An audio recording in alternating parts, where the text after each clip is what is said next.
Live. Look at that. We're live. Hey. We're live. Hey, everyone. The same way last show started. All right. Here we go. Hello and welcome to Handgun Radio. I'm your host, Ryan Michad from the wild woods of Central Maine, and this is your home for all the news, information, and discussion in the handgunning world. This week, we discuss the recent Sig P320 saga and other handgun recalls. So as always, Handgun Radio is brought to you by the Firearms Radio Network. And please check out the Patriot Patch Company for the awesome patches and other high-quality items.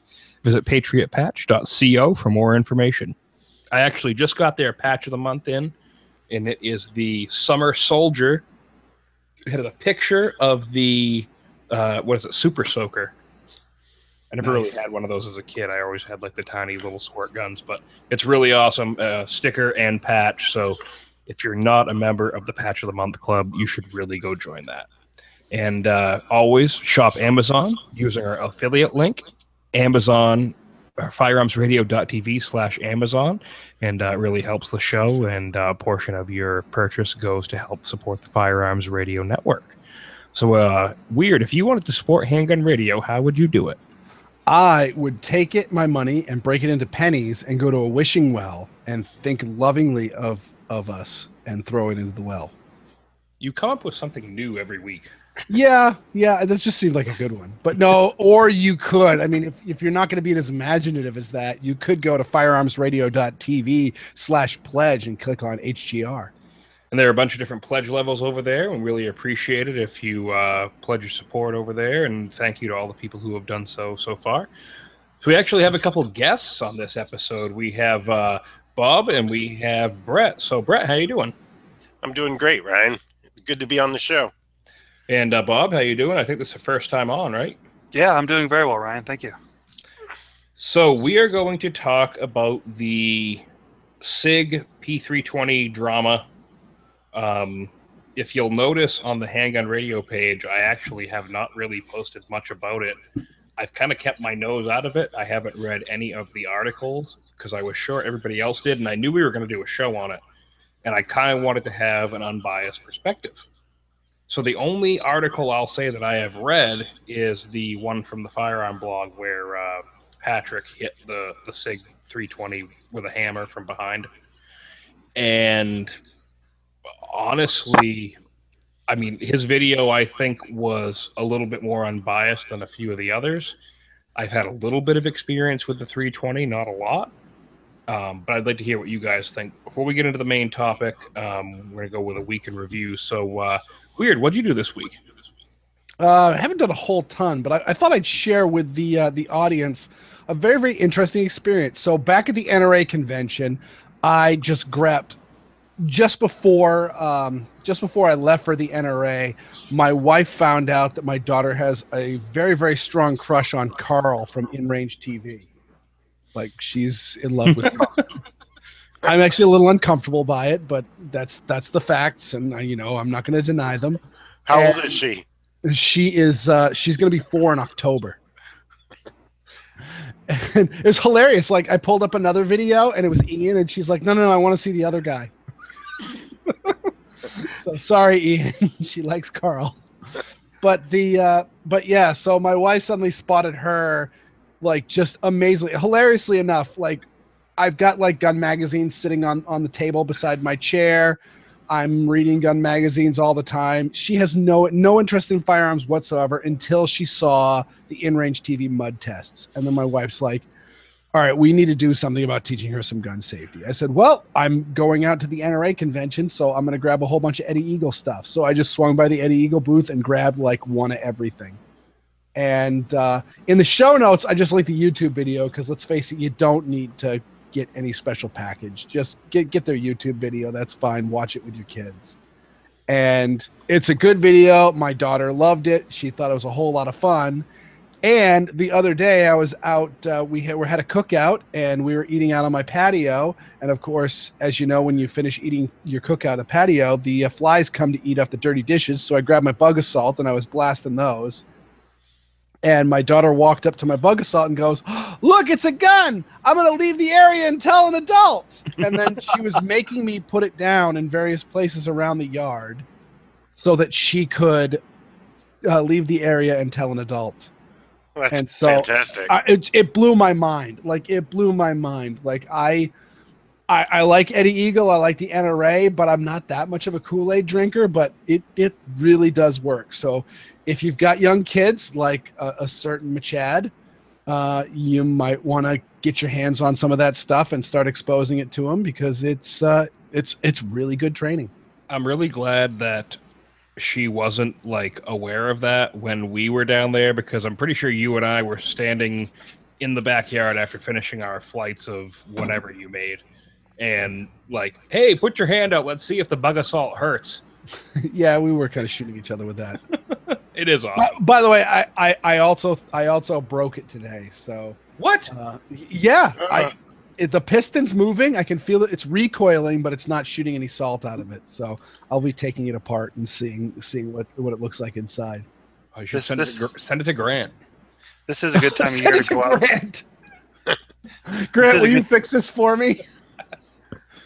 This is a good time of year to go outside and shoot the spiders on my front porch with my bug assault. I have a wasp nest underneath a shingle in my house, and because it's underneath the shingle, I can't spray it with wasp spray and get them. So that's what I was doing. I was just sitting there and just blasting away, and eventually I'm like, I should be hitting them. That was a clean hit. Like I had a good sight picture and nothing. And I'm like, what's going on? And then suddenly I realized, oh, I'm not seeing any salt hitting the wall.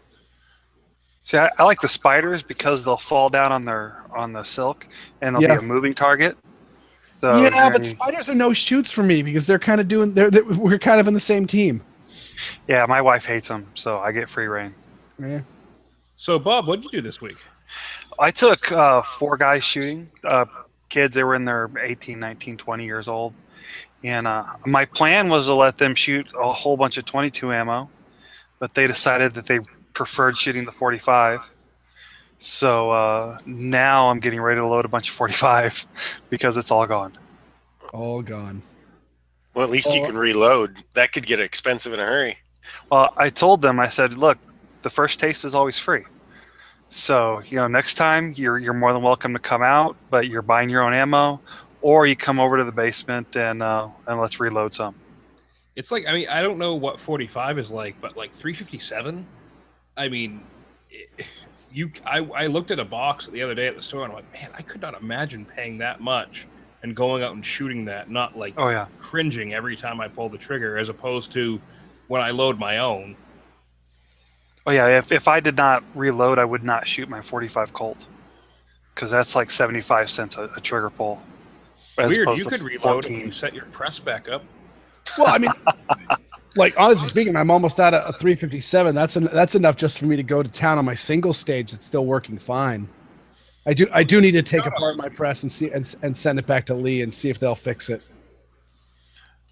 That's going to be my next major purchase. Is going to be a reloader. I've been go with a Dillon. If you're going to buy a single stage, buy the Lee. The Lee single stage is beautiful. It's the best bang for your buck. Actually, the Lee Classic turret I would put above, because you can load it as a single stage. Yeah. Or you can do multiple things and it's a little bit faster. Yeah, it's a little faster. For not a whole lot more money. Well, it's actually quite a bit faster without a whole lot more money. Yeah. So there's that. But don't, if you're going progressive, save up your pennies and get a Dillon. Just don't make the mistake I made.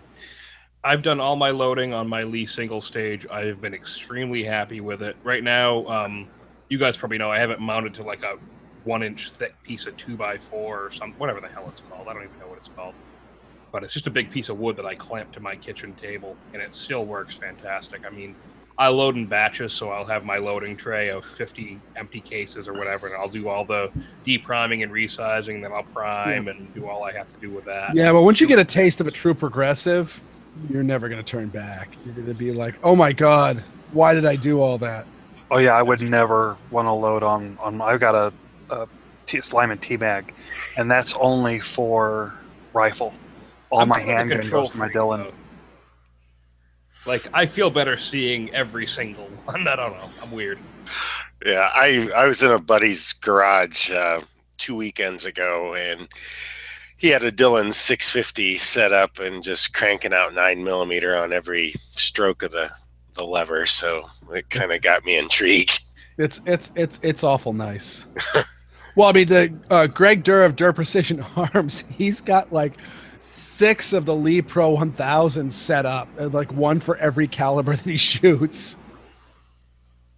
Yeah, there's definitely an advantage to, buying a little bit less expensive press and having multiple presses. I don't know. I'm mainly looking at doing 9mm right now, and that's it. So, well, that's the other advantage of the classic turret is you can buy the turrets are like $12, and you can have all your dies set up, and you don't have to change them. You just pop the turret out and put the other one on if you're changing calibers. Thanks, Robert. I'll have to give that a look because it might be a quicker entry point if I go with something like that versus a Dillon. Yes, definitely. So, Brett, what'd you do this week? Actually, oddly enough, I bought a stroller.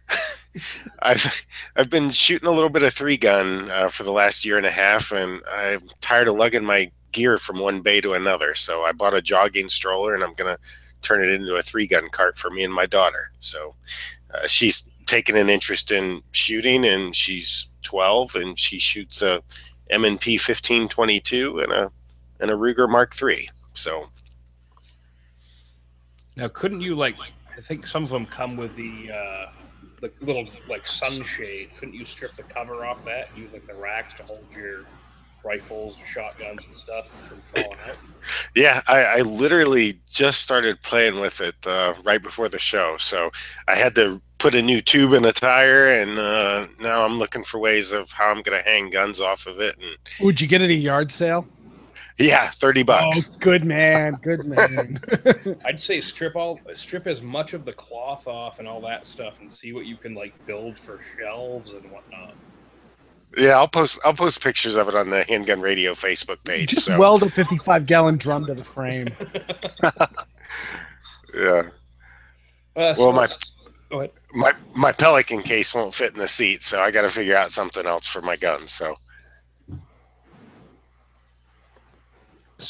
tomorrow, for myself, I really didn't do much this week.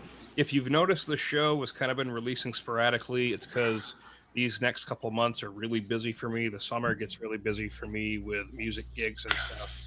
And also, we are currently in the process of buying our first house. So if the show releases irregularly, that is why. My apologies. Tomorrow, though, I am taking a friend of mine out to the range, out to my range. He lives about 100 miles south of me, almost in New Hampshire. But he wanted to. This was probably 3 or 4 months ago. He messaged me on Facebook, said, "Hey, I know you do a lot of stuff with guns. I know you have the podcast. I'm really interested in buying my first handgun. I want it for fun." He actually used it as a way for him to quit smoking, so he took all the money that he would have spent on smoking and put it into handguns, or other things as well. So he ended up buying 2 or 3 weeks ago a Ruger Mark IV, the new takedown model from Kittery Trading Post. So he hasn't got to shoot it yet, so he is going to come up here and we are going to shoot it. And I have not had a chance to fire one myself, so I will be bringing the cameras out. We'll get a bunch of good video of the whole takedown, the interior of it, everything, and make sure you could check that out. And I'll bring the Volquartsen out too, so we'll be able to shoot that against the other gun and see how it compares. Be interesting to see how that comparison goes. I've got an original Ruger pistol. I've got a Mark II, 2 Mark IIIs, and I don't have a Mark IV yet, but I will eventually. The takedown will be the thing that really gets me, because I know the takedown of the Volquartsen, where it's just like the Ruger, it's generally no fun. Yeah. I've got a Mark III, and I know the first time it was tight, and when I put it back together, I got to go find a YouTube video to figure out how to hold my tongue right to get it put back. But really, after you do it a few times, it's not that big of a deal. This is why I've got a Smith & Wesson 617. Take it apart, you push that little latch forward, and the cylinder comes out, and you clean it. Well, that's why I also have a buck mark. You just open it, you just take 2 screws, and it all falls apart. So it's always the put back together part that gets me. It's never the taking down. I can always get it taken down, but I can never. Well, yeah, you got to get the hold latch, the trigger, and hold it at the right angle, and It really isn't that bad though. Once you, of course, this from the guy who has 4 of them. It isn't that bad once you figure out the trick. It's just if you don't clean it that often, it gets aggravating. But they also fixed the mags not dropping freely. Oh, so with the mag safety that the Mark III with the mag safety, they wouldn't drop free, but they will with the 4 now. That must be the big difference on the proportion, because I know if I turn that gun upside down and I press the mag release, the mag jumps out of the gun. Yeah. Well, you put a little bushing in, and it fixes that problem and cleans up the trigger a little bit in the Mark III. Boy, how nice is it to be talking about shooting 22s again? You can actually find ammo. It is, yeah, it's incredible. I mean, it's like I go to my it was funny, though, because everybody talked about the 22 drought, and I don't think I ever had a hard time finding 22s. My shop always had, at least had the Agula. Oh, you big liar. We were at Cabela's, and you were buying the segmented hollow points, and you were happy to have them. They were there. You bought the crappy Remington guns that gummed up your 617. What are you talking about?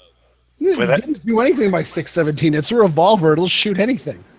I was going to say, that takes something to gum up a revolver. Oh, man. A friend of mine gave me like a few boxes at 22 that have been languishing in his attic for God knows how long. And they had like white fuzz on all the bullets from oxidization.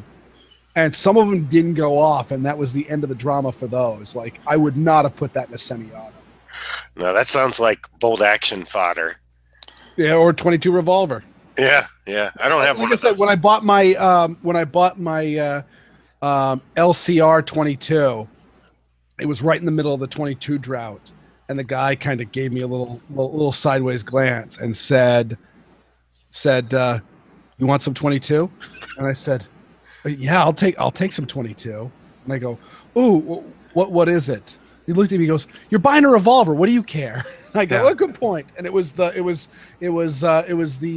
what is it? Ruger Thunderbolt? What's the crappy Remington Thunderbolt? Remington Thunderbolt. Yeah, that stuff is absolute garbage. But hey, guess what? Out of a 22 revolver, no problem.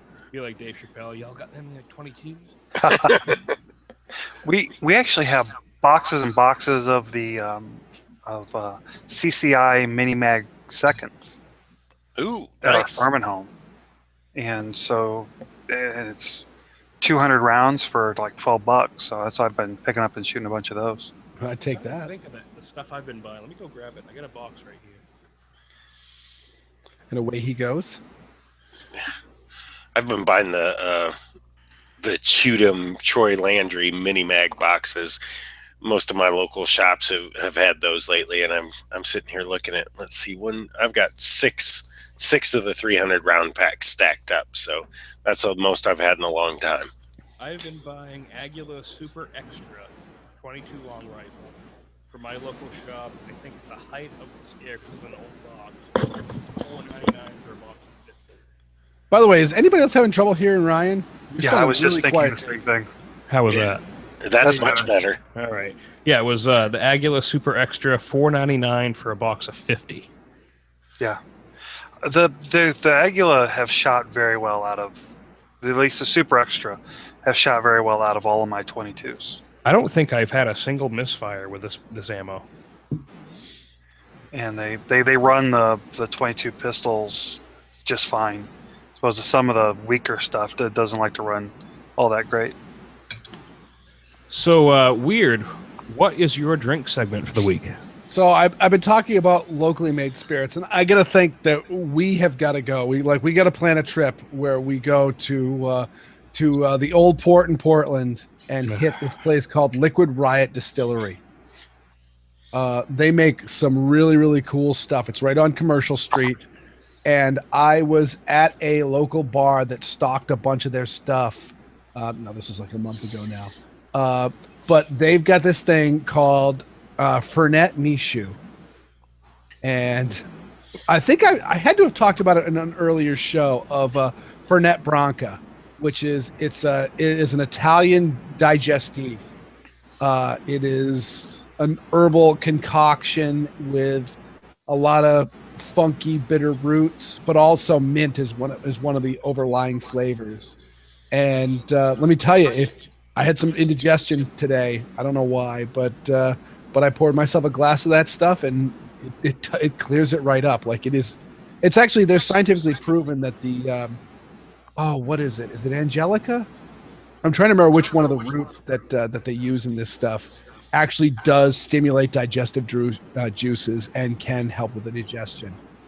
But this stuff was, instead of Italy, this stuff was made in Maine. And I won't lie, I think I like Fernet Branca a little bit better. It's got a little bit more robust flavor. But for those of you that think that Fernet Branca tastes a little bit like dirt and mint, you might like the Fernet Misha.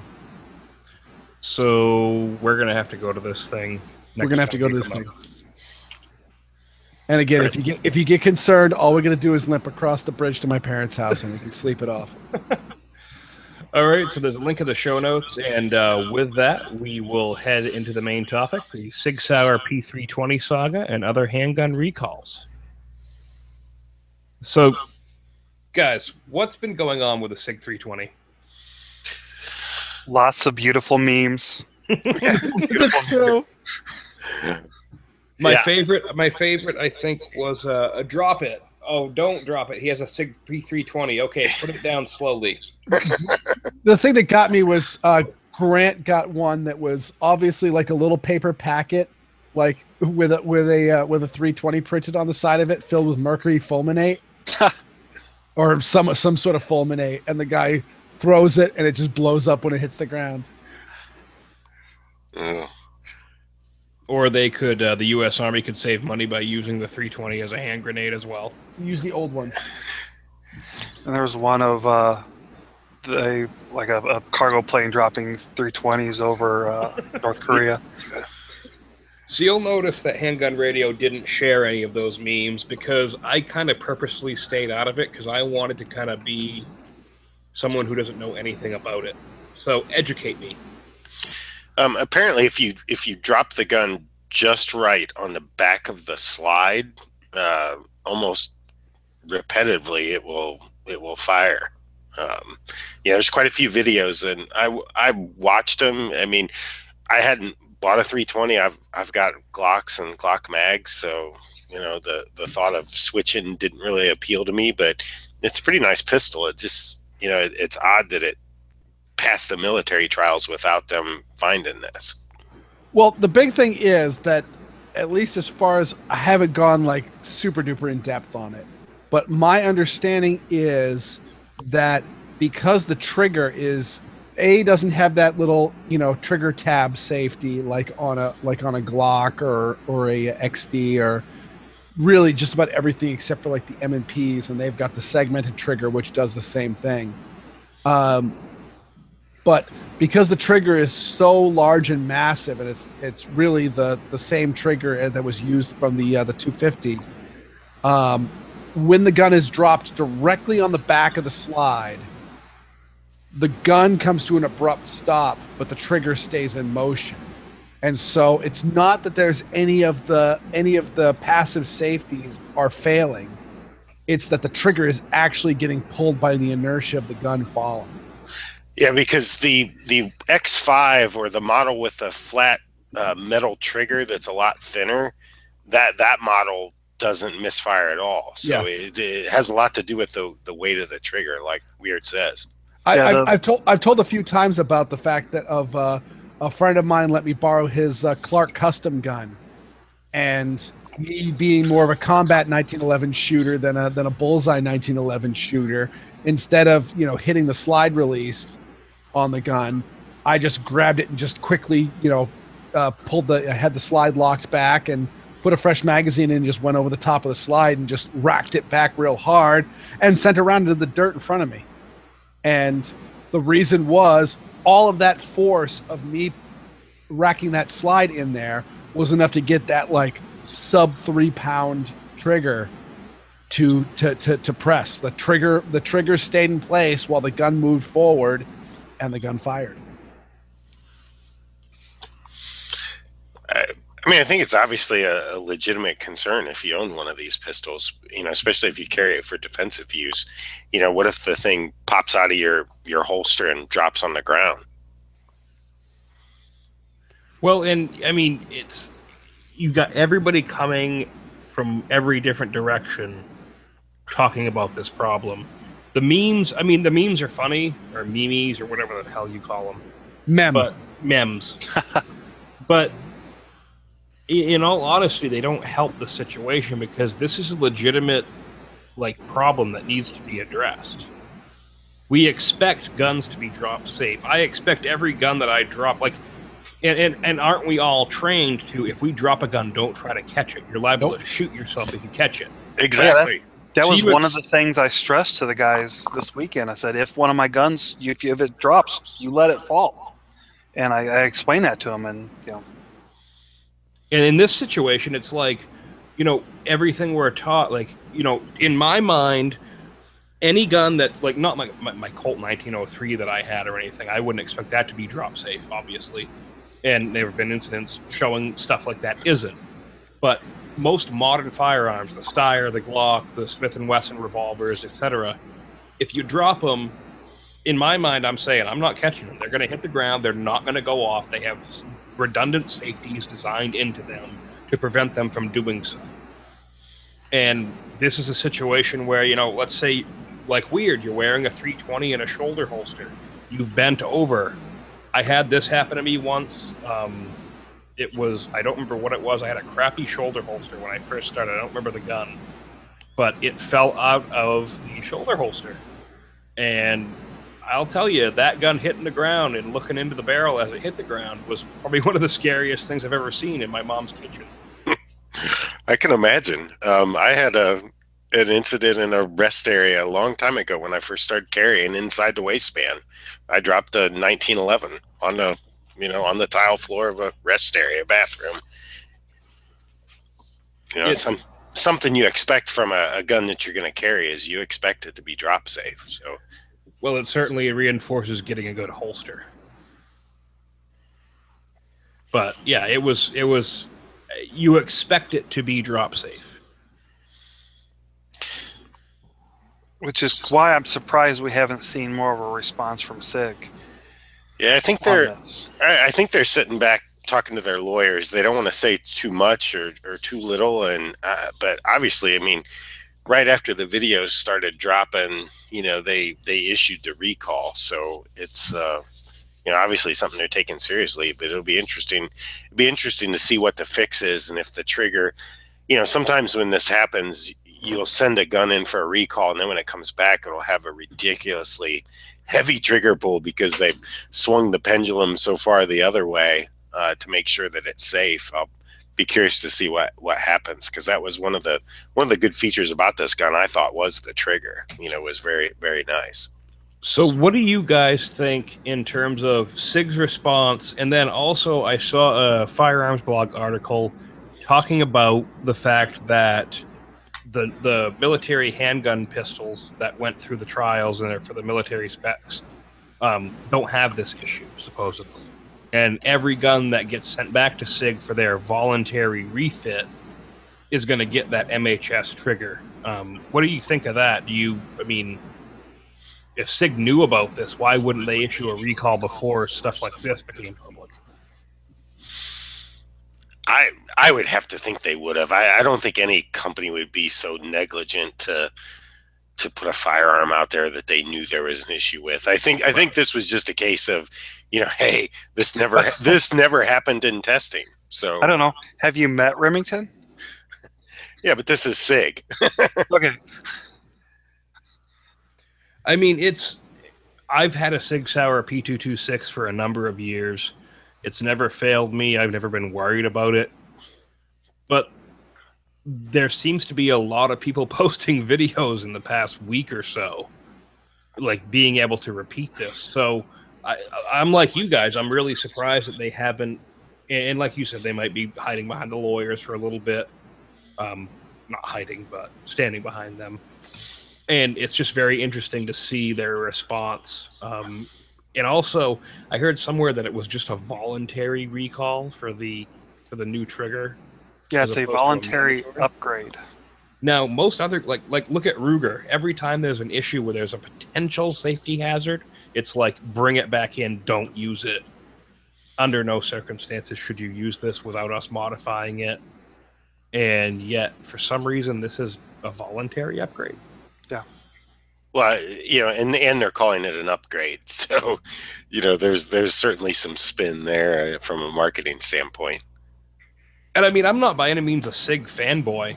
I've always enjoyed my Sig Sauer. I would buy another gun from them if they weren't so expensive. I mean, I got lucky, and my dad gave me his old duty gun, 226 9mm. But this doesn't look good for them. Weird. What do you think of this whole thing? Because you're not really a Sig fanboy at all. I'm not a Sig. I mean, I like Sigs, and I wish they would. I wish they'd do. I wish they'd be a little less kind of close to the vest. I kind of don't have a problem with how they're handling it. I mean, they're going to be fixing it. They're going to be making it right. I think the 320 is a good gun, and I look forward to this. And I think this problem is easily solvable by just reducing the mass of the actual trigger. But we shall see. I mean, it's hard to say, but they are doing kind of little one of those. I'm shocked to see that there's gambling at Rick's place. Right. That's probably the best way to describe it that I've heard so far. So, in talking about this, we kind of got discussing other like handgun recalls. So Remington, you guys mentioned one. It's not very easy to not talk about this one. The Remington R51. It's been ages since we've ragged on the R51. Did anybody ever get their Pelican cases? I don't know, but I handled one at the shop, and I will tell you, the V2 did not feel any better than V1. No. Oh, the V1 felt awful. I never got a chance to shoot one, but just handling it felt awful. Well, I handled it at NRA show 2015, I think. It was the year before I went with you, Weird. And I remember my first impression was the plastic trigger. It just felt off. I've actually never handled one because every NRA show I've been to, they haven't had one. And I was excited for it. From the specs, what they were on paper, it looked like it's going to be a good gun. It's a cool little design. It's cool. Oh. It's a little small 9mm pistol. It's supposedly got a good trigger. I was very interested to see how they worked it off of there was single action, but didn't have a thumb safety. Yeah, the whole design, I wanted it to work too. I mean, I thought it looked kind of reminiscent of a Whitney Wolverine, and I was excited when it first came out. I mean, I was excited to see a company redoing a classic design with a little bit of an update. It's not to get too far off the subject, but a couple weeks ago, I was really fortunate to win a raffle at our local gun shop. They had a grand opening, and I was the first ticket drawn, so I got to pick between one of three guns: a Remington R51, a Remington Shockwave 870, and then a Armalite Eagle AR-15. So, what'd you go with? Not the R51. I got the Armalite Eagle. Okay. I really didn't have an interest in the Shockwave either. I would have got the Shockwave. I don't know. I think I would have got the R51 just because, hey, free gun, and you couldn't get the Shockwave. Weird. Haha. I can get supposedly I can get the Shockwave. I haven't actually gone into a shop and asked, but I actually talked to the Mossberg rep about the Mossberg Shockwave, and they said, I believe Texas is one of the only states where it's not legal. Dude, there's no way in hell that Massachusetts is allowing you to have the Shockwave. Yeah, I would bet money on that myself. Well, I'm sorry, but there is no way. Well, maybe I'll go to the shop next week. Yeah, go buy one. I'm just gonna go buy one just to piss you guys off. So then the Smith & Wesson Shield, I didn't even know there was a recall on the Shield. God, I need to be more informed.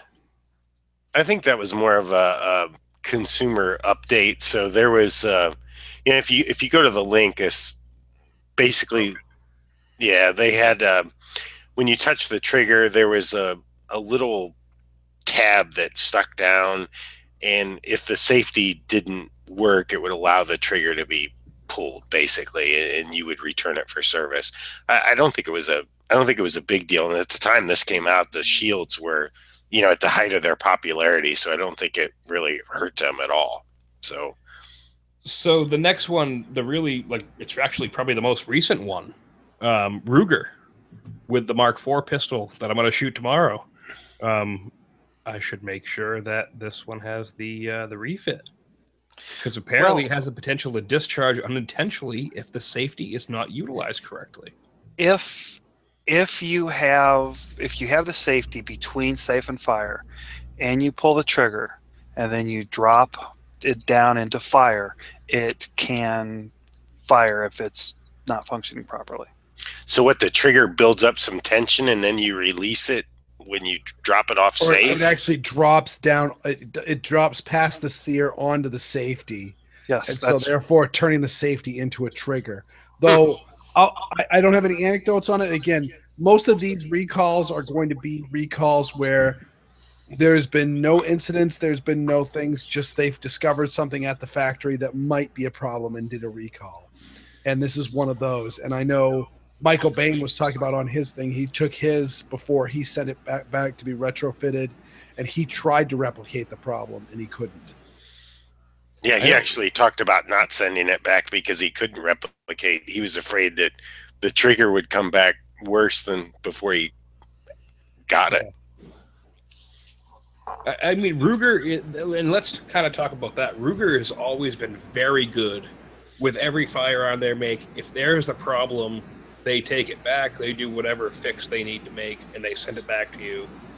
And they want to keep the customer happy. Yep, they've been very quick about it. And again, they had a whole rash of, I believe, the SR9 and I think a few others. Yeah, I got a link in the show notes for the SR9.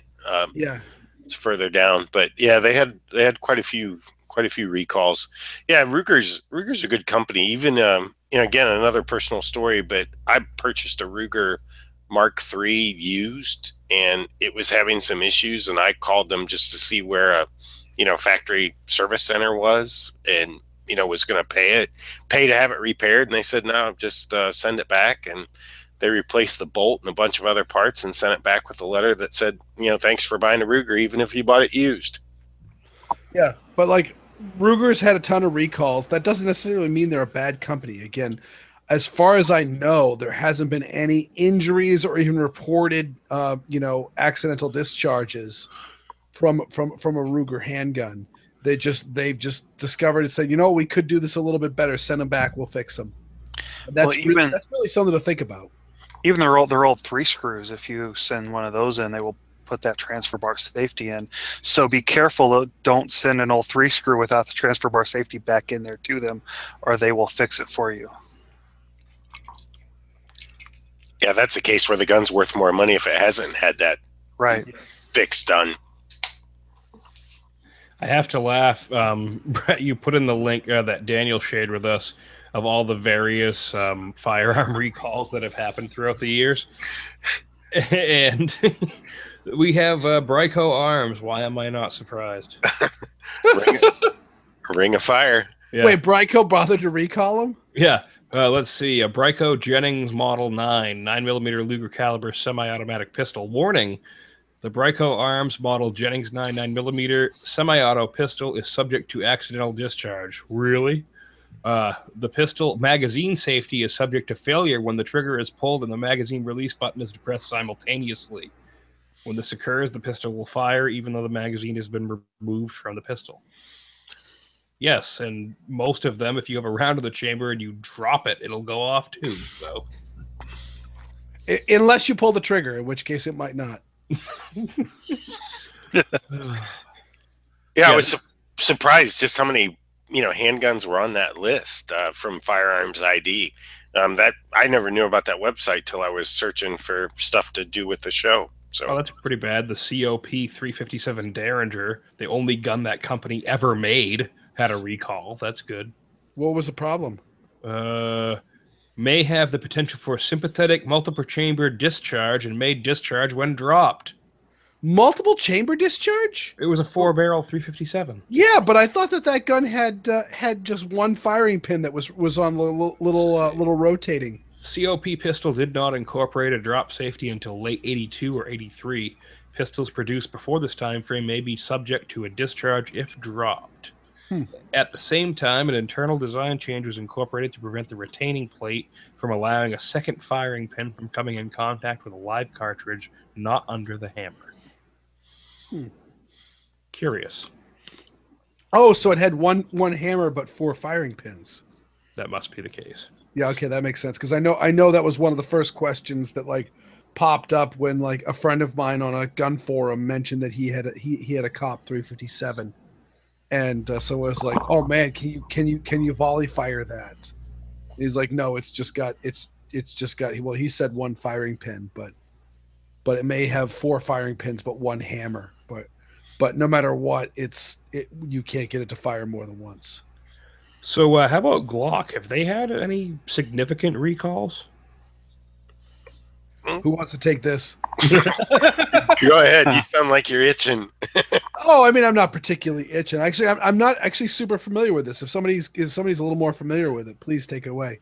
Well, I think they had a Gen 4. When the Gen 4s first came out, there was something with the recoil spring that could have potentially caused some issues, but I really never found anybody that had an issue that I knew.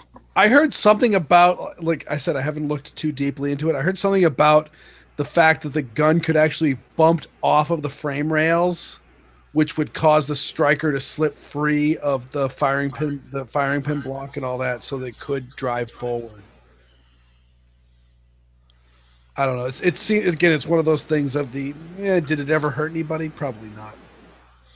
So before we wrap up, I have actually I didn't even put this in the show notes and I didn't mention it. We have 3 more entries for the listener handguns. Ooh. So here we go. We can all of us can critique these entries. The first one, critique the hardest. It's from Savage. Oh, Savage.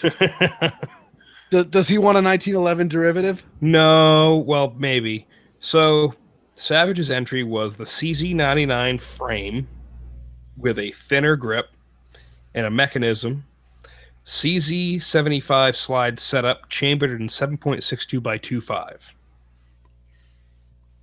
Nice. So basically a double stack Sig P226 in 7.62 by 2.5.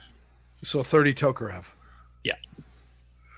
Which he could Savage. get from the Dominion Arms P226 that is only made in Canada and can only be bought in Canada. Ooh, I didn't even know it could be purchased in Canada. That's interesting. Yeah, there's some company that makes a Sig P226 in 7.62 by 2.5, and it's called. That seemed really awesome when you could get surplus 7.62 by 2.5. I was gonna say 10 years ago that would have been a whole lot more exciting. Yeah. So the next one here is from listener Robert T. He says, my fantasy handgun doesn't require much. I do love 1911s, but I would like a few additional features. Double stack with 15-round capacity, decocking lever, loaded chamber indicator, ambidextrous safety, steel or aluminum frame. Decocking lever on a 1911? Yeah, unless he's adding a double action trigger, why would you do that? Are we thinking something like maybe a pair of PDA that doesn't suck? That's a tough pill to swallow. Or the what is it? The Colt New Agent. I don't know, weird. You and I handled that PDA at Cabela's, and both of us were like, "Ew." Yeah. I do not like the. I mean, again, the whole just the whole double action only 1911. What's the point?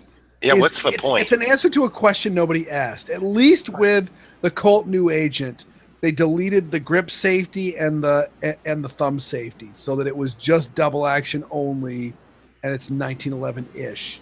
That at least makes sense. I don't know. The reason for a 1911 is the trigger. Yeah. And somewhat the feel, but it's really the trigger that you're going for. Absolutely. The only thing I Why might pull screw off that of up? his design would be the decocking lever. Everything else sounds awesome. Yep. And it kind of reminds me of that EDC 9, the Wilson that just came out. That gun's pretty awesome. Oh, you tired? Weird? Are we boring you? We're talking about 1911s. It's 11 o'clock at night.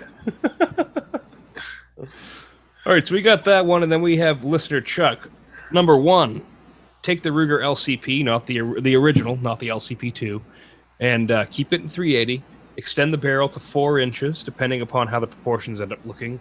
Make the grip a full-length grip, and make sure there's enough metal at the front and rear of the slide and mount real usable sights. Leave the trigger alone, and long, smooth, and consistent. Keep the grip texturing the same, or do what Ruger did with the Mark III 2245 and make it so wood grip panels can be attached. That's pretty fun. I kind of like that. I don't know about the wood grip panels. That kind of gets a little weird because you're still dealing with a polymer frame. Oh, come on. Be a little metropolitan. And again, why would you make a longer barrel and a bigger frame and not make it in 380 Magnum? He is right about the trigger being long. It's basically every time I always saw the LCP and I was like, man, they could scale that up just a little bit and make it 9mm. And then they came out with the LC9 and I'm like, that's not what I meant. It's too big. Yeah, that was a huge jump in size from the LCP to the LC9. Like, Carr is doing it smaller. Come on. And then his second one, his current carry gun is an XDS. In his opinion, it's right at the top edge size-wise of something that one would carry in a pocket. Again, he wants to take it right out of the pocket gun category. It's going to end up looking a lot like the yet-to-be-seen Avidity Arms PD-10, so 4-inch barrel and slide, slightly longer barrel maybe, extend the grip length, and the grip safety he thinks is fine. And then recontour the grip to give it a slight palm swell. And the current slide design is pretty much a copy of the Glock's. Can beat it by copying Glock's design for an extractor. It's easier to take down for cleaning. I do like the XDS. I had one of those for a bit. It was recalled as well, if you remember, and for a firing problem. And it's a nice size. It's a little bit big as it is to go in a pocket, though. Yeah, a lot of people. I mean, I fired an XDS 45. I liked it.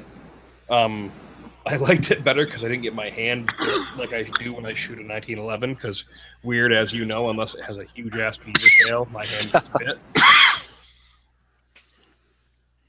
But Mine has got alarmingly beefy hands. yeah, it's been bad. That star really chews my hand up.